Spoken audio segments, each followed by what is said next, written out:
Hello, welcome back to my new channel life of a nurse 2.0।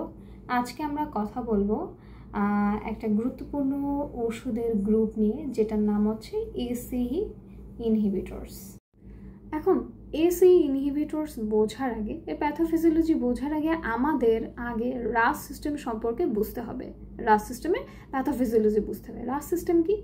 Renin, angiotensin, aldosterone system. এখানে তিনটা hormone আছে এবং এই তিনটা হরমোনের অনেক ভাইটাল পার্ট রয়েছে। তাহলে আমরা প্যাথোফিজিওলজির দিকে যদি তাকাই তাহলে কি দেখা যায়? আসলে যখন কিডনি অনেক লো পারফিউশন করে ব্লাড, অর্থাৎ রক্ত অনেক কম প্রবাহিত হয়, তখন মূলত রেনিন নামক একটি এনজাইম এই কিডনি থেকে নিঃসৃত হয়। এই রেনিন এনজাইমটি লিভার থেকে প্রাপ্ত অ্যানজিওটেনসিনোজেনকে ভেঙে অ্যানজিওটেনসিন 1-এ কনভার্ট করে। এখন এই অ্যানজিওটেনসিন 1 আবার অ্যানজিওটেনসিন 2-তে কনভার্ট হয়। কার দ্বারা? এই এসিই অর্থাৎ এনজিওটেনসিন কনভার্টিং এনজাইমের দ্বারা। এখন এই অ্যানজিওটেনসিন 2-এর কাজটা আসলে কি? এর কাজ হচ্ছে ভ্যাসোকনস্ট্রিকশন করা, অর্থাৎ ব্লাড ভেসেলটাকে খুবই ন্যারো করে দেওয়া, এবং যার ফলে বিপিটা বেড়ে যায়। এবং অন্যদিকে যেটা হচ্ছে, অ্যাড্রিনাল গ্ল্যান্ডটাকে সে স্টিমুলেট করে অ্যালডোস্টেরন নিঃসৃত করে, যার ফলে পানি এবং লবণটাকে ধরে রাখে, আর যার ফলে কি হয়? বিপিটা বেড়ে যায়। তাহলে এখন আমরা এই রাস সিস্টেম বোঝার পরে, এর প্যাথোফিজিওলজিটা বোঝার পরে, আমরা খুব সহজেই এসিই ইনহিবিটরসটা প্যাথোফিজিওলজি এটা আসলে কি খুব সহজে রপ্ত করতে পারবো। চলো শুরু করি। এসিই ইনহিবিটরস হচ্ছে যেটাকে আমরা বলছি অ্যানজিওটেনসিন কনভার্টিং এনজাইম ইনহিবিটরস। এটি হচ্ছে মূলত এক ধরনের মেডিকেশনস যা আমাদের শরীরে উচ্চ রক্তচাপ নিয়ন্ত্রণ করে এবং সেটা আমাদের রক্তচাপটাকে স্বাভাবিক করে থাকে। এই শ্রেণীর কিছু ড্রাগস আছে, যেমন র্যামিপ্রিল, ক্যাপট্রোপিল, বেনাজিপ্রিল, কুইনাপ্রিল।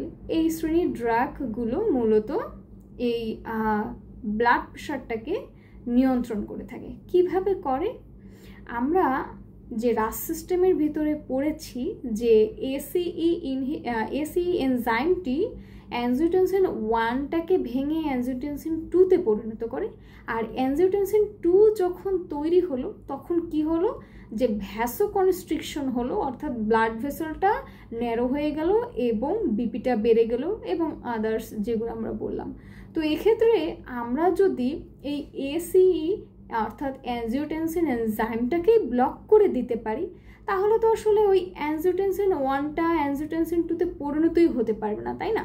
তাহলে আমরা এই যে এনজাইমটাকে ব্লক করতে এই শ্রেণীর মেডিকেশনগুলো অর্থাৎ এই ড্রাগগুলো যদি দেই পেশেন্টকে, তাহলে খুব সহজে এই ব্লাড প্রেশারটা খুব সহজে নিয়ন্ত্রণ করা যেতে পারে। সাইড ইফেক্ট, যে কোনো ড্রাগেরই মোটামুটি সাইড ইফেক্ট, অ্যাডভার্স ইফেক্ট থেকে থাকে। তাহলে এই শ্রেণীর ড্রাগের কি কি সাইড ইফেক্ট হতে পারে?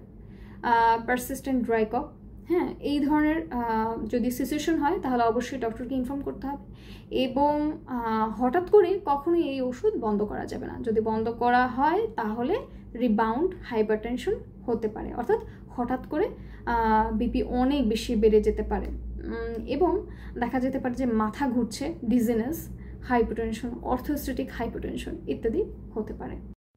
Health education for ACE inhibitors কী কী অ্যাডভাইস থাকতে পারে? তাহলে বিপি রেগুলেট করা এবং পটাশিয়াম কন্টেনিং ফুডটা অ্যাভয়েড করা, অর্থাৎ লো সোডিয়াম ডায়েটে থাকবে। সল্ট সাবস্টিটিউট, লবণের মতো মনে হবে কিন্তু লবণ নয়। আমরা এখানে কেন পটাশিয়ামটাকে অ্যাভয়েড করব? কারণ আমরা এসিই অর্থাৎ অ্যানজিওটেনসিন কনভার্টিং এনজাইমটাকে ব্লক করে দিচ্ছি, ফলে অ্যালডোস্টেরন নিঃসৃত হচ্ছে কম, এবং যে ক্ষেত্রে পটাশিয়ামও হচ্ছে অনেক কম বেরিয়ে আসে শরীরে, তখন পটাশিয়ামের মাত্রাটাও বেড়ে যায়। আর এমতো অবস্থায় আমরা যদি আরও পটাশিয়াম রিলেটেড ফুড পেশেন্টকে দেই, তাহলে সেক্ষেত্রে আরও অনেক কমপ্লিকেশনস বেড়ে যেতে পারে। দ্যাটস ওয়াই আমরা পটাশিয়াম কন্টেনিং ফুডটাকে অ্যাভয়েড করব।